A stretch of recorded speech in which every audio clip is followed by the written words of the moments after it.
All right. In just a few minutes, we will go live. We are live on YouTube as well. So, welcome everyone who's joining in from the various parts of the world. We're very, very happy to see you here.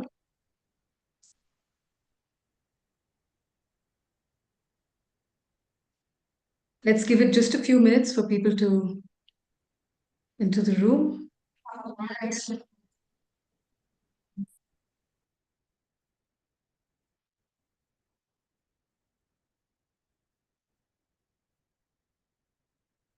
So thank you so much for joining.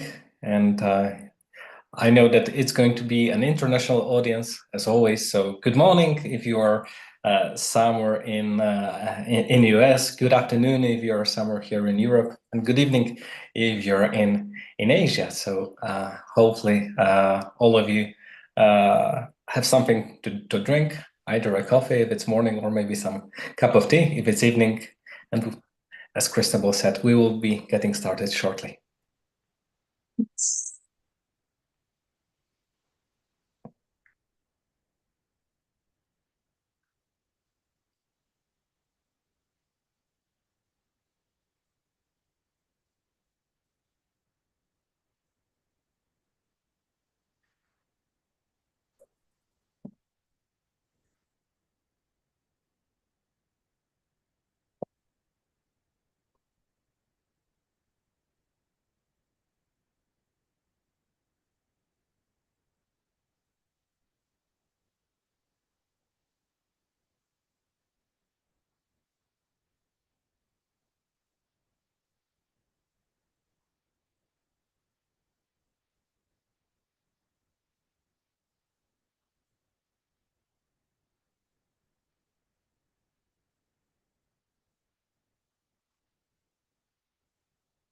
Okay, a very warm welcome to Alan, Michael, Rashmi,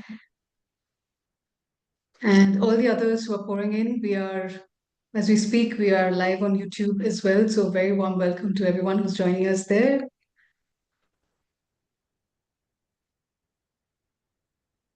All right.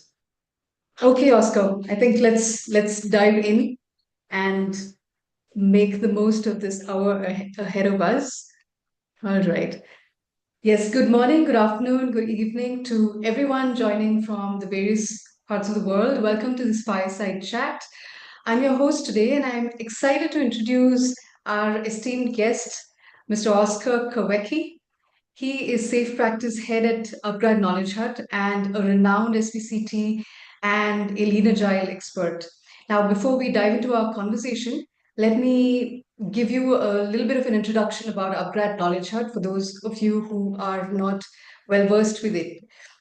upGrad KnowledgeHut is a digital transformation partner to organizations, helping them tackle their most important transformation challenges and capture their greatest opportunities through lean agile approaches. We are a scaled agile platinum SPCT business partner and are ranked among the top 15 global safe enterprise transformation partners.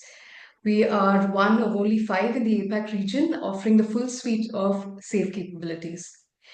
As Safe Practice Head at upGrad KnowledgeHut, Oscar leads our digital transformation efforts. Prior to this, Oscar has led digital transformations in various organizations, several Fortune 500 companies. Um, he is a Safe SPCT, of course. He's also a Lean Six Sigma black belt, a certified profit streams trainer and designer, and he is an expert in Agile for hardware. And as some of you may be aware, early adopters of Agile for hardware like Netflix, Tesla, SpaceX, Google, Amazon are owning big chunks of the market today, and Oscar's expertise is specifically in that space. He is currently consulting with several big organizations, including HSBC in London, and has worked with companies like GSK, with the executives there, with companies like Citibank and Volvo. So I'm really, really excited to dive into this conversation with you, Oscar. Thank you for joining us today. Thank you so much, Christabel. Thank you for this invitation, and it is a pleasure to have a conversation with you. Yes. Oskar, your extensive experience in leading digital transformations is truly, truly impressive. Could you share a bit more about your background and what drives your passion for lead agile transformations? Thank you, Christabel. And that's a really great question. I believe it was like 5 years ago when Dean Lippingwell, the author of SAFe, he already back then said that if we will not do something about the digital transformations within our companies and the most renowned organizations, in the next 10 years or so, we will all be working for those 10 or billionaires or trillionaires around the world. And this is actually what's happening today. So the gap between us, let's say the normal organizations and the tech giants in the world is increasing every day. So many organizations in the world are still counting their deployments in weeks or months or even on the yearly basis. At the same time, the Amazon deploys every 11 seconds. So the gap between us and the tech giants grows quite significantly. And basically, the tech giants like Google, Amazon, and Apple, they have already mastered large-scale software delivery, and they are now moving into traditional businesses. And they are mastering those traditional businesses faster than the traditional businesses are mastering large-scale software delivery. And this is very scary because if it's going to continue, then basically we will all be working for those organizations. I don't know if it's good or bad, but definitely it's going to be very different from how we operate today. And we still can do something about it. But the main challenge is that the organizations that we see today in the world, they have been not designed to the landscape and to this disruptive environment that we are now facing. And my passion is actually helping people. I love working with processes, but I love working with people more. And I really, really enjoy working with organizations and making the difference by helping them to transition to the new ways of working, because it's possible and we still have time. The only thing that we need to do is we need to start today, because tomorrow it might be too late for some of the organizations. Right. Oskar, what are some of the key challenges organizations face when scaling, and how can they overcome these challenges? Thank you. Another quite significant question. As we already wrote in the invitation, more than 70% of all digital transformations in the world fail. I would even say that from my experience, when we look at the finance sector, the banking sector, more than 90% of the digital transformations fail. So at the very beginning, the organizations are not in the, let's say, the best position to win. And the biggest challenges I see that they are facing is that they are trying to optimize components rather than optimize the whole value stream of their delivery. As you said, and thank you for mentioning this, I'm a Lean Six Sigma Black Belt, and I have been working with Lean processes throughout the years. And it's amazing for me to see that many digital or traditional businesses, they are now discovering Lean, something which is on the market for more than already well known for more than 50 years. But this is actually good, because if you are going to look at the work, for example, of a very renowned economics doctor, Eliyahu Goldratt, who said those famous words that basically the chain is only as strong as its weakest link. He already in the 80s wrote that at every organization there is a value stream, and in every value stream there is a flow of work, and in this value stream and within this flow there is only one biggest constraint, we would say a bottleneck, and any improvement made to this bottleneck outside of this bottleneck is an illusion.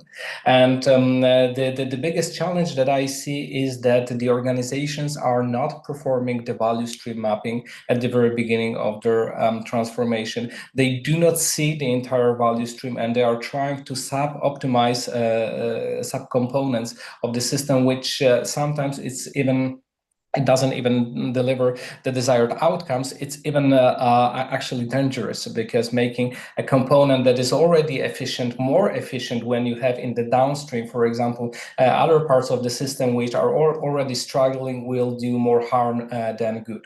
So basically, for me, the biggest value in Scaled Agile is that it is a very well-known and tested framework. There is a safe implementation roadmap, and it has been successfully tested in thousands of successful deployments around the world. And there is a really crucial step there, mapping the value stream. So value stream and art identification workshop. Perform this step at the very beginning of your transformation. Break down the organizational silos and try to organize yourself around value. I'm not saying that this is going to affect the entire organization, because we know that for organizations which have more than 100,000 people, this is not suitable. But try to begin there and move gradually through the rest of your systems. So if you are not performing this, if you think that, hey, R&D is a really great place to start the transformation, and let's launch an agile release train there, you are basically sub-optimizing components without optimizing the whole system. And in this case, you are lacking the benefits of safe, lean, and those practices at all. And I'm sorry, but if you are not doing this, that I can tell you straight away that your agile transformation is going to fail. It doesn't matter how much money you're going to throw in. It doesn't matter how many people or talented people you are going to throw in. You might already, let's say, throw the towel, because you're not going to be successful. I'm sorry. Right. Very important one over there. And hitting the nail on the head with the value stream, importance of mapping the value stream, which SAFE has a very, very clear roadmap for. Right. What specific actions can leaders take to ensure a smooth transition from team level agile to enterprise level agile? Oh, thank you, Christabel. Another very important question, and the answer is lean portfolio management. So once again, if you look at the safe implementation roadmap, and I will be referring to this roadmap because this is absolutely, it still amazes me after all those years, when you have a blueprint and you just need to follow it, how many organizations simply do not, and then they say that SAFe is not working or Agile is not working. If you do not follow the steps, then you might. Why do you expect different outcomes? And my advice would be to start practicing and moving from traditional portfolios, project-based portfolios, to lean portfolio management as soon as possible. And when you look at the safe implementation roadmap, in the past, the LPM training was there at the very end of this roadmap. Now it's there at the very beginning. And once again, the reason behind this is that if I do have teams which are working and they are delivering value, and they are super effective, how can we make sure that those teams really contribute to the organization's mission and vision? How can we make sure that our team's work is going to align to the strategic teams that we're setting as the organization? How can we know that basically the current way how we do business is changing towards the desired one? And the answer is lean portfolio management. When you are constantly looking at your current portfolio, meaning this is the way how you operate and how you do business today, and you are always thinking about the desired future state. And in this case, you are writing epics, you are writing features, which then obviously are being taken by solution trains or by agile release trains, and then they are being implemented by teams on the team level. This is the traceability that many organizations do lack. And if we perform lean portfolio management, and if we implement it from the very beginning, then we have a really great connection between setting up the mission and looking at the mission and the vision of the organization, setting up strategic teams on executive level, connecting those strategic teams to our portfolio and designing the future state of our portfolio in the portfolio canvas, and then writing those epics, then writing those features which are going to be implemented by those individual teams that move the needle in the right direction. So if you would like to scale, you have to make sure that all the teams will be aligned in working into delivering the desired future state of portfolio. But without LPM or any kind of other ways how you are going to govern this process, this is going to be extremely difficult. Right. Can you say a bit about the change in how SAFe is laid it out with LPM? Earlier, it used to be one of the latter requirements of the certifications, and now it is one of the earlier ones. Can you tell us a little bit more about that? Yes, definitely, Christabel. In the past, it was at the very end, but now we know that we need to adopt it very early. And once again, don't be scared, because I know that some of you who have taken the LPM training, you might say, okay, but Oskar, that's a lot. We are not ready to perform participatory budgeting in the next couple of weeks. Maybe we will not be able to do the participatory budgeting even in the next couple of years. And this is fine. Don't worry about it. So implementing LPM in organization typically takes about a year or longer, and we have to be aware of that. What are the short-term wins that you can apply and you can leverage them straight away? The first one, I believe, is definitely the portfolio Kanban.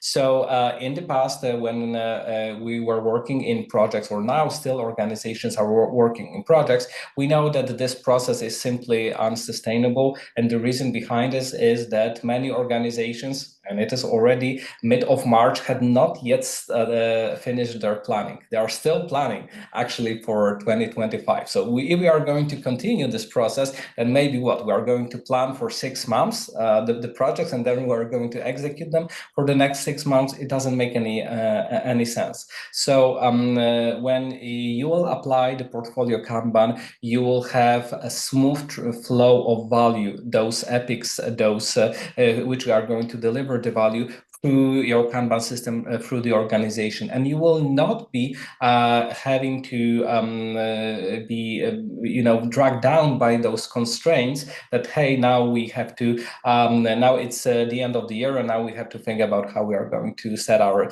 teams on project base at the beginning of the next year. It's simply not doable and not possible anymore, because the scope and the complexity is already too big, and it's going to be even bigger, and it's going to be even more complicated. So as I already told you, those organizations who have not planned their projects yet, in the future, this process is going to be only much more difficult than it is now.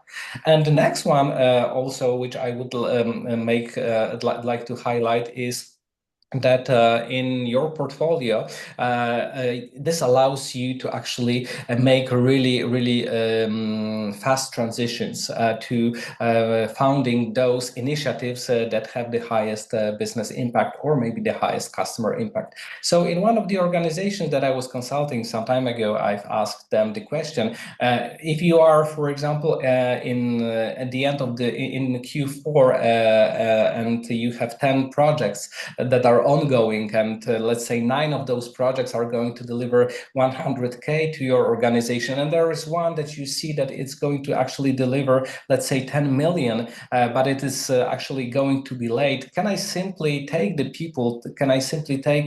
budgets of some of those other projects and transition it to the one that makes the highest business impact? And unfortunately, the answer was absolutely not, because we're already planned till the end of the year, and this is it.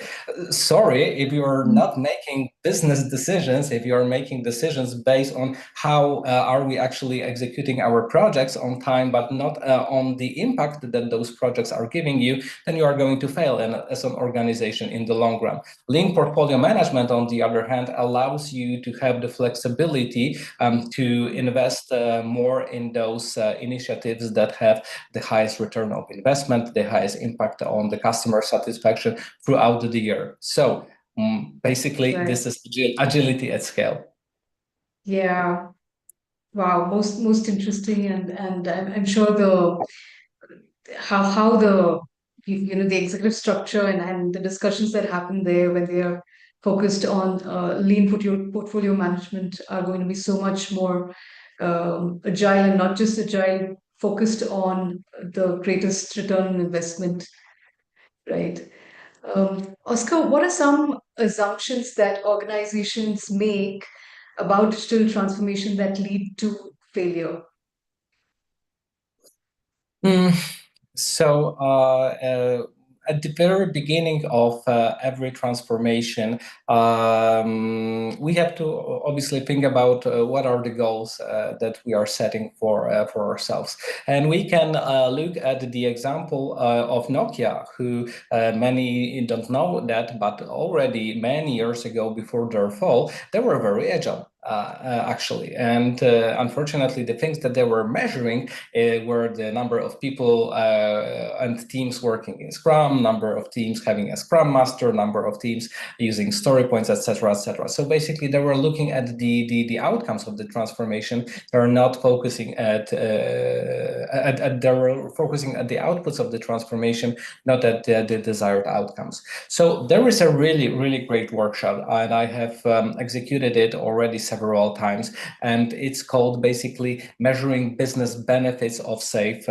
transformation, and it is there. And I would strongly encourage all of you who have not yet performed this workshop to perform this in your organizations if you're working in safe as soon as possible. And basically, in this workshop, we are trying to map the transformation objectives and the desired transformation outcomes, which should definitely give us faster time to market. They should definitely improve the quality and productivity, and we should also have more happier employees. At the same time, we know that those things do not matter if they do not directly contribute to those business objectives. So during this workshop, we are then trying to map how those transformation objectives are going to affect those desired business outcomes, meaning how are we going to improve our revenue, how are we going to reduce our cost, how are we going to mitigate the risk, and maybe the most important thing of all, how will we make our customers more happy. And then we set up those key transformation results on those transformation objectives, and we try to map those OKRs to those key business results. So I see too many times that the transformations fail because they are not actually delivering the desired business outcomes, which is actually something that we really want. And this is something that we have already talked a little bit about during our previous masterclass, when I've told you that it should be obvious, but the leadership and the business today it's really great that we care about those things on the left, like faster time to market, more motivated and happier employees. But without profitability, it's not going to be enough. And obviously, profit is something that fuels our business. Profit is something that keeps the lights on. Profit is something that pays our wages every year and every month. And unfortunately, the biggest challenge that I see is that organizations are setting their transformation goals based on the transformation objectives, but not mapping them to the desired business outcomes. If you're mapping that, change this, and you will be much more successful. Right. Now, aligning agile with business goals is crucial. I think you just touched on the profitability part of it, but what would you say is the actual goal of safe transformation, and should organizations focus on agility itself? What should the weightage be more on, the agility itself or on profit and cost savings? Yeah, so thank you, Christabel. Once again, it is not it is not a simple answer, but obviously, in SAFE, our ultimate goal for organization is business agility. And if you look at SAFE, obviously, it's there at our heart, and customer centricity. So we would like to be able to be able to quickly sense and respond to our customers' needs, and be able to be agile as an organization as a whole, and basically make sure that those needs are going to be satisfied. At the same time, for me, it's a no-brainer that the ultimate goal is to build a sustainable and profitable software profit system, or maybe not even software, because now we know that it's also for not only for the software companies, but definitely building a profit system. Because, and once again, going back to the systems thinking that we were talking about at the very beginning, what is basically profit? And we might, we have to remember that profit is basically a result of a system that delivers the desired value to our customers, and in a way that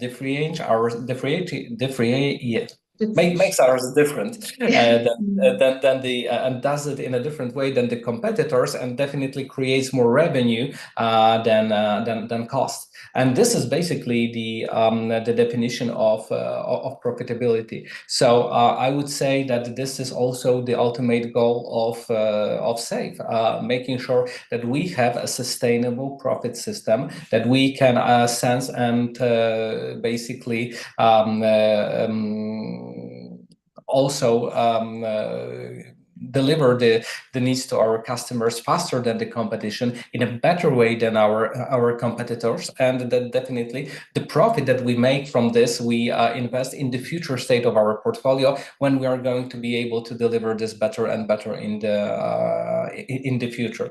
And this is one also of the reasons why, if we look at the statistics, more than 90% of all the startups, they go out of the market after the first 3 years. And the reason behind this is that you might have the best product, but if you are not going to build a system around it, and if you are not going to build a sustainable one, how you are going to be successful today, but also how are you going to be successful tomorrow? Because if you have the best product out there in the market, I promise you that next year, all your competitors will have your product as well. So maybe to wrap this up, business agility, definitely. But if you want your organization to be agile, and if you want to apply agility, you have to apply systems thinking, and you have to map your value streams, and you have to basically constantly improve them in time.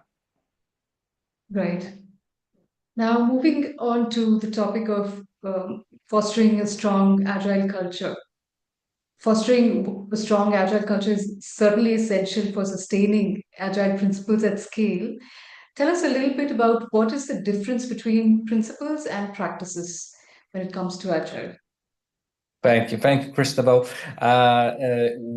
Those of you who have taken the leading SAFe training with me, and I have delivered, I cannot count, but definitely already over 40, but I stopped counting. So I don't know, it might be already more, much more of those trainings know that when we look at lesson number 2, and when we look at the mindset, the core values and the principles, I tell all the leaders that I give this training that this is going to be the most important lesson of all. And the outcome of this lesson is going to decide whether your agile and lean agile transformation is going to be successful or not.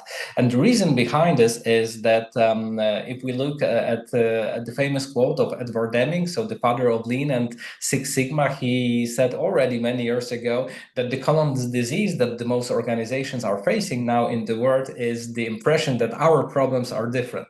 Okay, they are different for sure, but on the other hand, the principles of the lean flow and lean agile development are universal in nature, and they are going to be able to apply in every situation. So whenever I consult, I always say that I have 2 news to the leaders. One is bad, but the other is good.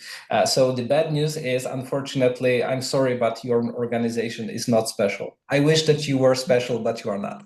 And this is the ugly but truth on the other hand, because even if you say that, hey, Oskar, but we are working in a highly regulated market, who isn't now? All the organizations in the world are now working in a highly disruptive and regulated market.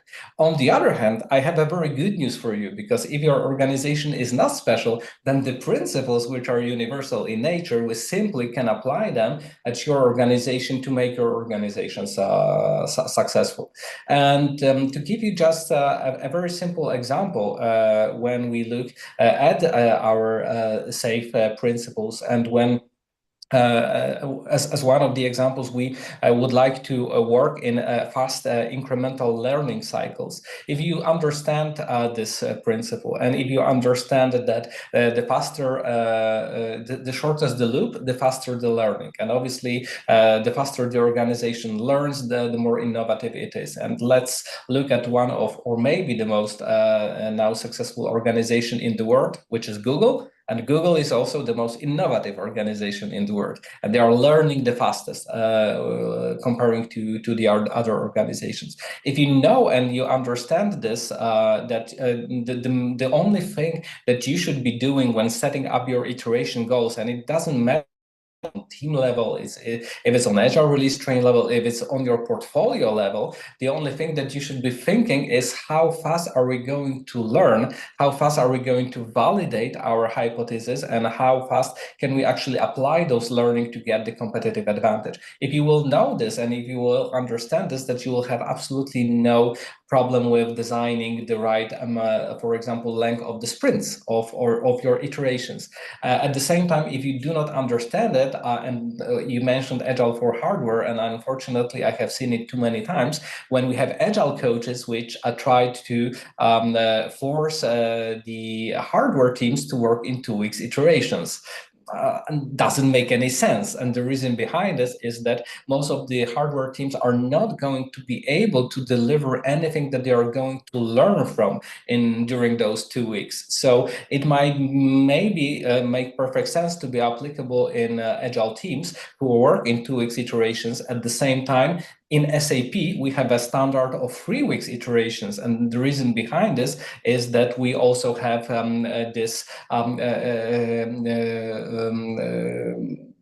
other work that we need to do sometimes at the very beginning, and this is basically a standard. And in Agile for hardware, I would definitely think that maybe 4 to 8 weeks iterations are going to be enough for those teams to learn. So as you can see, this is the main difference. Yeah, the practices, they change, because sometimes in Scrum we said that we should be working in 4 weeks iterations. It was okay back then, but now we know that those are too long learning loops, and we would like to prefer working in 2 weeks iterations. And the reason behind this is that we know the principle that stands there. But if you do not understand the principle, and if you are going to simply say, no, the teams should work in 2 weeks iterations no matter what, because it is the standard and how Scrum says so, but you do not understand those principles behind it, you are going to ultimately fail. Now, I'm just curious now, SAFE has such a solid track record, right?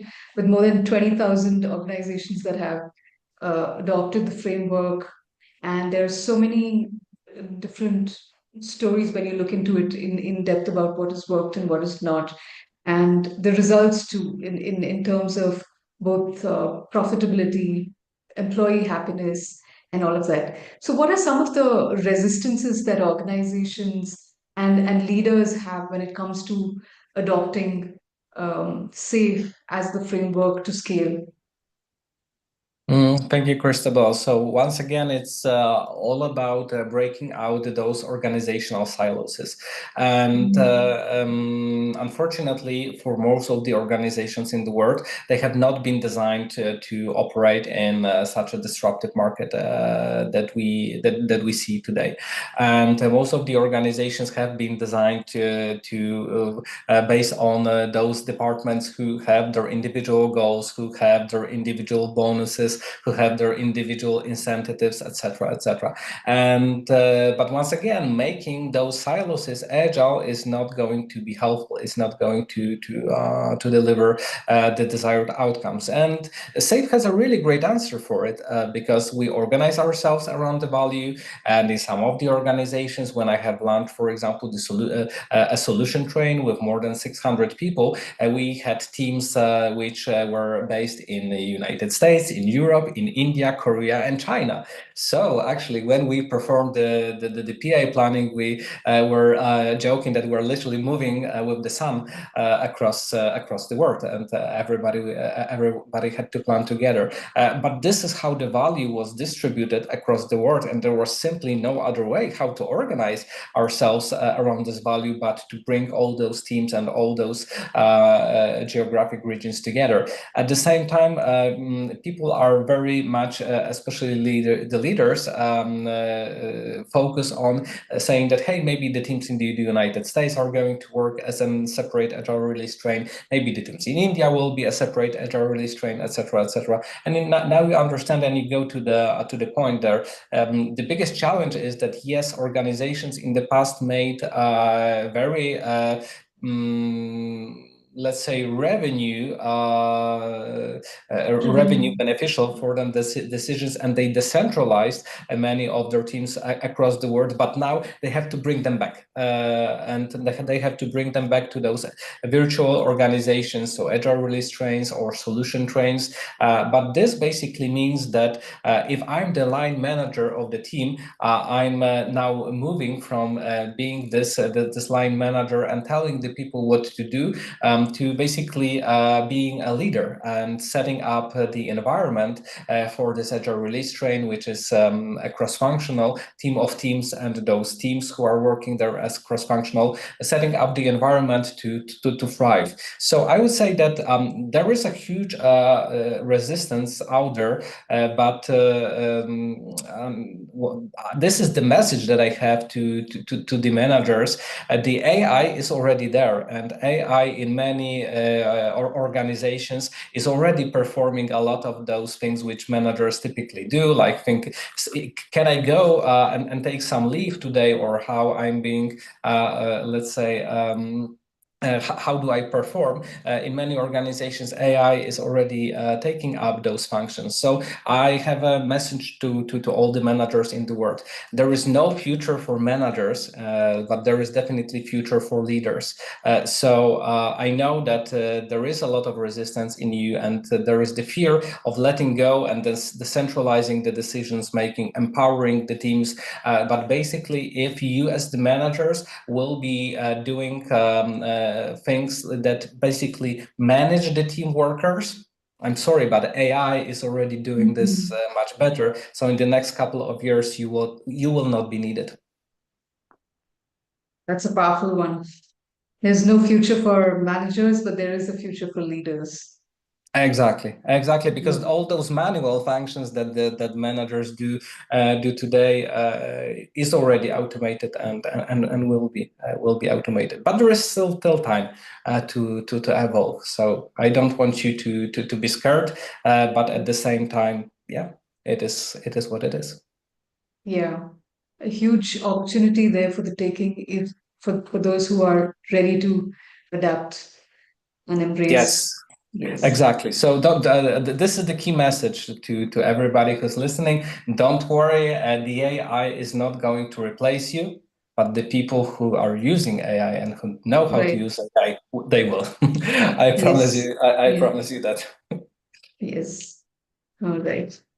So just a quick note to everyone who is live with us.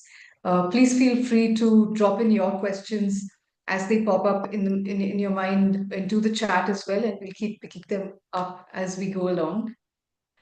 And all right. This is an interesting one, Oscar. Can you clarify how organizations can create an environment that supports agile principles and ensures that they are not only following practices without really understanding the underlying principles? How can organizations foster this? Yeah, thank you, Christabel. So, once again, we have those 10 safe principles. So you do not have to reinvent the wheel. Just organize yourselves around the value. Just make the business, make the decisions based on the value that and take the economic view of your decisions. Yeah, do not base the milestones. Do not use the milestones, but assume variability and preserve options, etc., etc. So they are definitely there. But another thing to keep in mind is that, for example, Christabel, you and I could be, for example,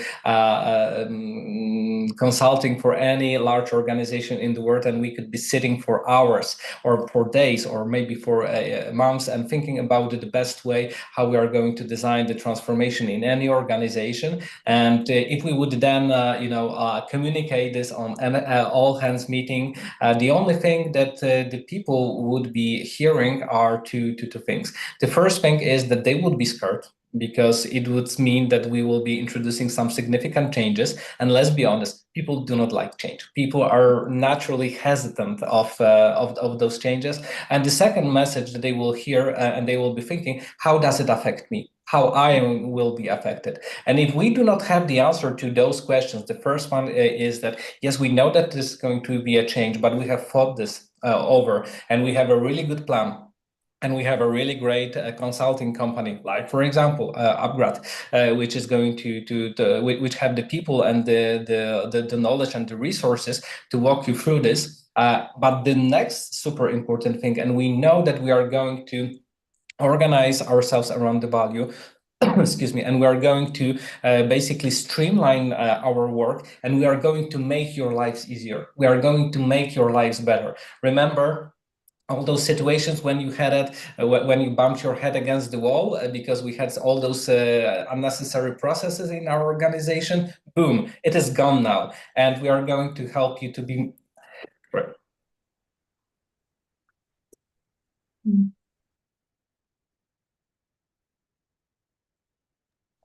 And we are going to help you to be more successful. We are going to help you to be more satisfied at work. If the people are going to feel that this transformation really drives this, then you will have a chance of being successful. And obviously, now this is this crucial step that we already mentioned, how to tie those transformation objectives to those business objectives, so that we will not only have high-performing agile teams and more motivated people, but we are going to also how this is going to affect our profit streams and how this is going to affect our revenue. So I know that this is all about the winning the hearts and winning the minds of the people that we are trying to transform. And you might say that, yeah, Oskar, this is maybe a little bit more from, let's say, psychological point of view, but isn't transformation everything about psychological safety at the very at the very beginning? You have to make sure that there is psychological safety. You have to also show the people that you understand the principles, not only the practices that you are implementing, and tell them why do you want classical project managers who have been working on those annual projects now to become Scrum Masters and work on 2 weeks iterations, based on 2 weeks iterations. If as a leader you don't have a good answer for it, then why should people follow you? And maybe the last thing is we need to understand that SAFe is not a bottom-up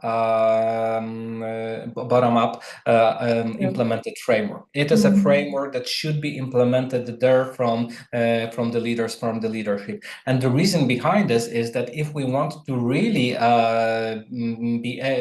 achieve business agility on the organizational level, guess what we will need to do? We'll have to change the system.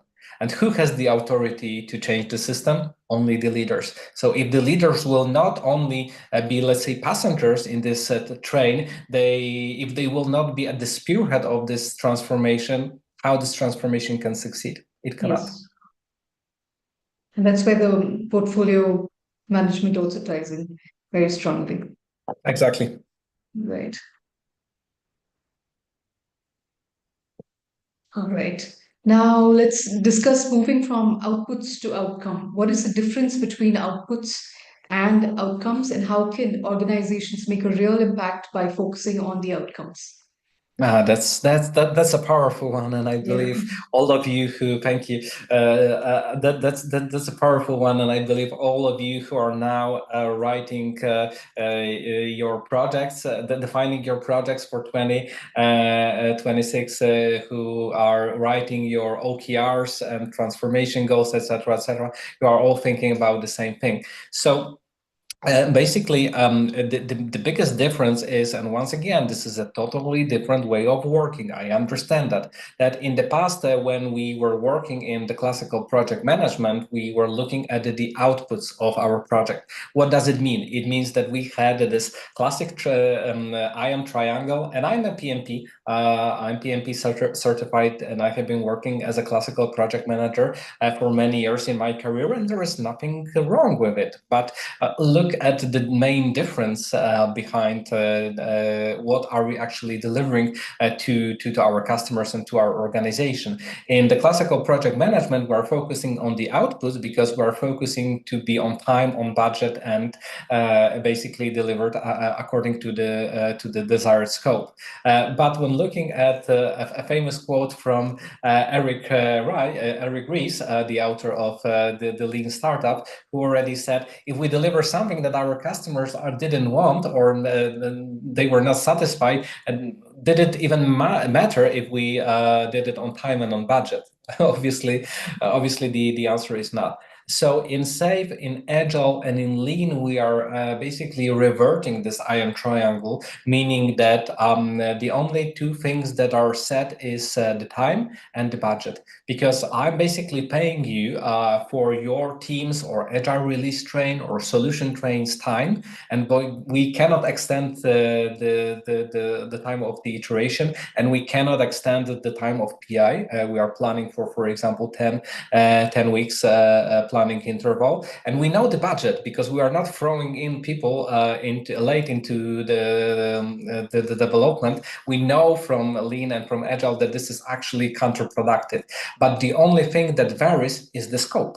Yeah. So during this time, I'm trying to maximize the value delivered to our organization, meaning that I'm trying to measure and to show what kind of outcomes I have actually delivered, meaning the customer is satisfied, how much revenue this new feature generate in the first quarter, etc., etc. So basically, the biggest difference between outcomes is that we are delivering according to the iron triangle. The outputs is that we're delivering to the iron triangle. Where on the outcomes, meaning that it doesn't matter how busy you were the entire year, you need to definitely show the difference your work has made to the organization, to the clients, and in case of revenue, risk reduction, customer satisfaction, how your work improved those numbers. And I'm sorry, if you do not have those numbers, or your work didn't achieve those goals, then we have to have a conversation why, and we have to do something about it.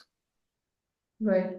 Can you tell us a little bit more about this iron triangle that you were talking about?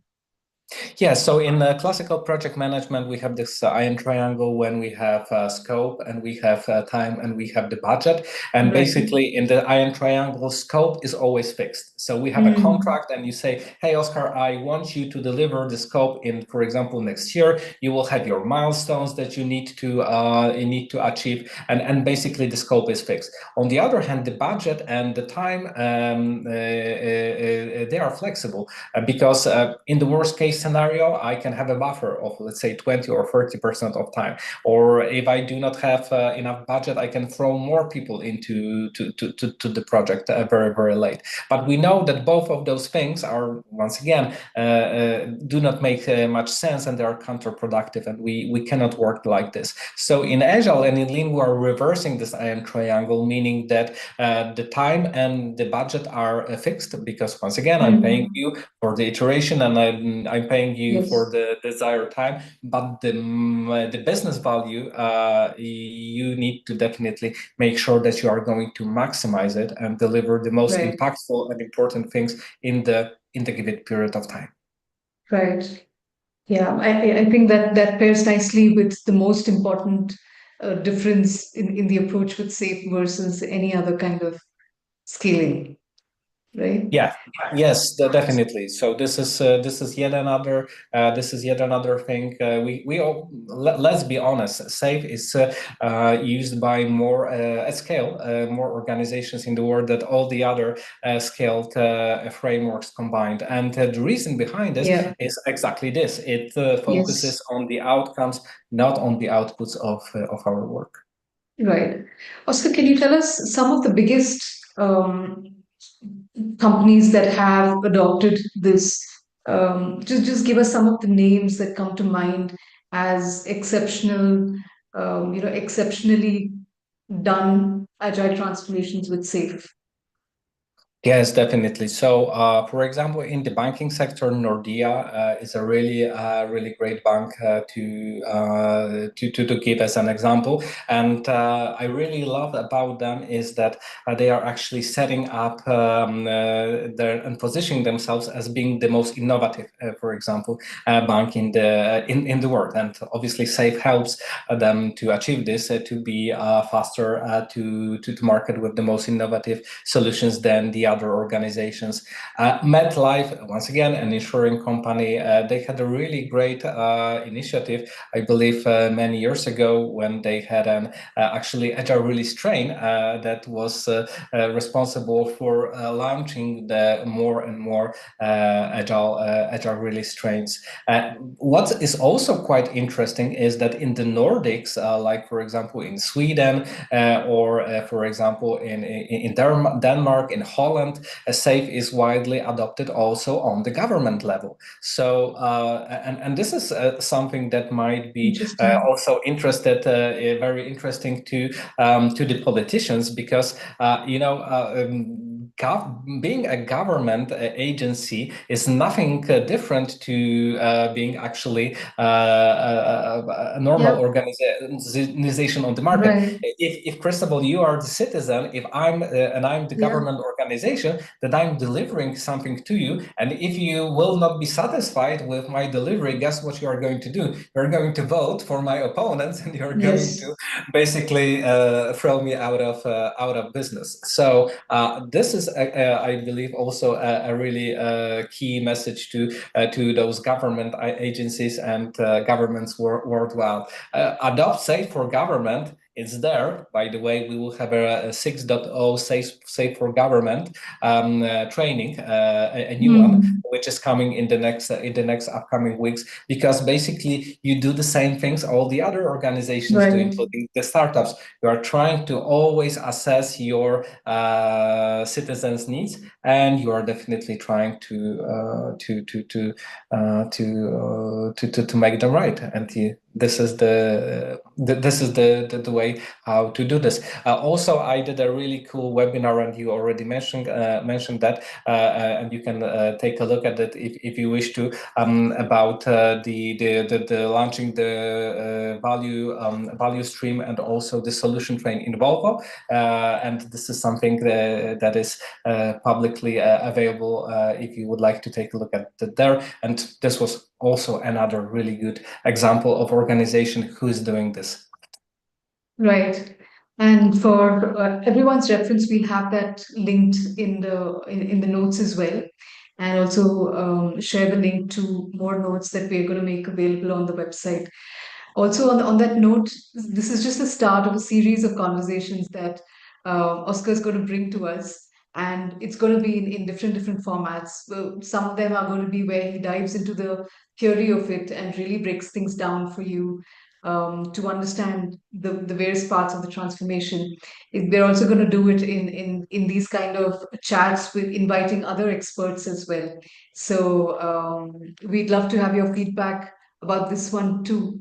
Oscar, before we wind up and we're getting close to that, I would want to touch on the traditional project management roles, right? Like your project managers, program managers, business analysts.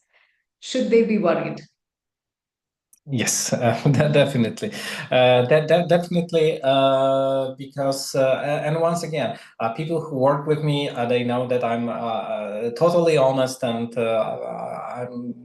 I know that many of those things which I say to you are tough, but I personally would like to, if I was a project manager back then, I would like to also hear this sooner than later. And me, Kirsten, already, I believe it was somewhere around 2018, wrote this famous, or 2018, 2019, wrote this famous book From Project to Product. And basically, yes, now all the organizations in the world are trying to move from this project-based approach to the product-based approach. And the reason behind this is you are facing the same challenges that I see most organizations are. The projects are being executed very, very slow. We move people to the work, not the other way around. And at the end of the implementation, on many occasions, the projects teams are being disbanded at the time when they are the most productive. And to actually build the budgets for all those projects, it takes months of work, and is basically too slow, and it doesn't allow us to respond to opportunities and threats. So what is the future actually for the project managers? It is the role of Scrum Master, who is evolving, and we had a master class about it, how this role is going to evolve into being a blend of a project manager and a Scrum Master, a Scrum Master in the classical one from the Scrum org. At the same time, business analysts, they are evolving to product owners. They are evolving to also UX designers. Now, user experience is driving most of the initiatives, because, sorry, I do not care how well how technically proficient your let's say solution is. I only care about the usability, and the usability is far more important than the features, or than the functionality that the product actually delivers. And at the same time, the role of the product managers, yes, those people who have really a great experience in understanding our customers' needs and driving those agile release trains, driving those solution trains onward. So I would say that, but this is a good position to start, because I would say that maybe the last thing, why many transformations also fail, and I know this is going to be controversial, but this is also because they are led by people who only look at, let's say, the transformation from the agile perspective. I would say that in most of the organizations in the world, we need to understand both worlds, the classical project management world and also the new agile world. And we do not want to throw everything that we know. We want to build upon our practices. So I would say, if you are a classical project manager, do not throw your PMP, but build on top of it. If you are a classical, let's say, business analysis, do not throw anything that you know, but think about how you could evolve into, for example, a UX designer or to a product owner who has all the knowledge and the classical understanding and can help the organization to transition to the new ways of working. I believe that having both experience in both worlds is the most the desired state today. Right. And also perhaps adopting more of the Gen AI productivity aspects into your role.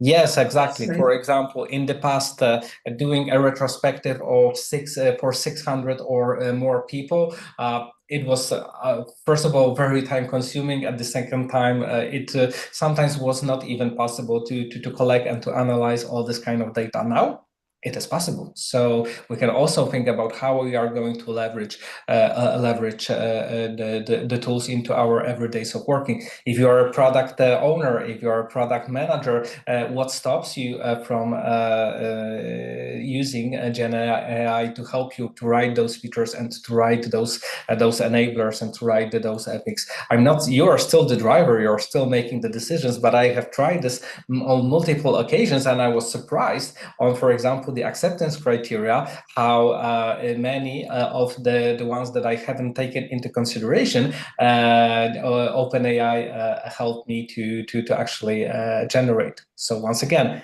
use it to your advantage, but obviously at the very end you're not copy pasting, hopefully, those things straight away, but you're making those decisions on your own. Right. Well, thank you, Oscar, for sharing your insights and your expertise with us today.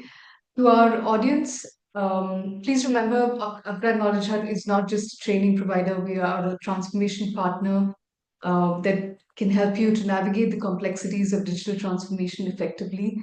And we have an expert like Oscar on board who brings on board tremendous experience and we together are very excited about what we can do for you.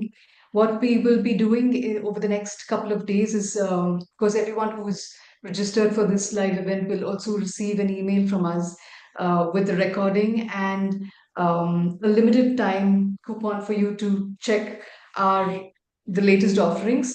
And Oscar, you have in the next couple of days the advanced SPCT coming up as well.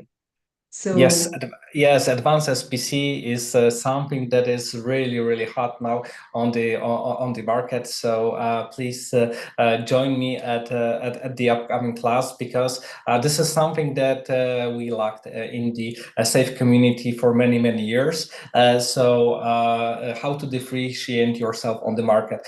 So it took me 3 years to actually finish my SPCT and to become safe practice consultant trainer. And obviously 3 years of working, but I was thinking about this way before, and we already knew that the gap between the amount of time and effort it takes to become an SPC and the amount of effort it takes to become SPCT is simply too high. But we also want to make sure that we will allow those of you who are already SPCs and who have already at least 1 year experience and would like to leverage this experience to become advanced SPCs. And there is no better way to differentiate yourself in this disruptive market by doing so. So it's not only to learn, but it's also to make sure that you are going to shine on LinkedIn and also at on your CVs and in your organizations. So yeah, welcome to please be invited to the upcoming training and to the upcoming trainings. And this is actually a very good one. So looking forward to see you there. yes, certainly. Thank you, Oscar, for that. And we'll also we will also send this in an email to you with the link to the particular schedules and the programs that are there. But we would be very excited to also talk to you about your transformation challenges and how we might come and help you out over there. And Oscar certainly is super excited to take those conversations forward. All right. Exactly. If you have any transformation struggles,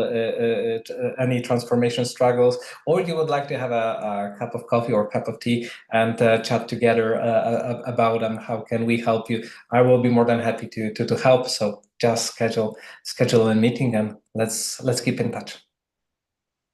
Certainly, Oscar. We look forward to that.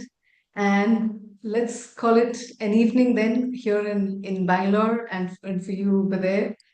All right. Thank you to everyone who's joined us from different parts of the world. Thank you very much. We were really happy to have you, even those who joined us on YouTube. And of course, the recording will be there. And we will also be distributing it in different ways so the conversations reach you. And again, this is just the kickoff of a whole lot of exciting series that we have planned for you. All right.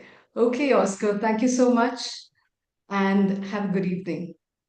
Thank you, Christabel. Thank you, everybody, for joining us, and looking to see you at the trainings. See you soon. Thank you.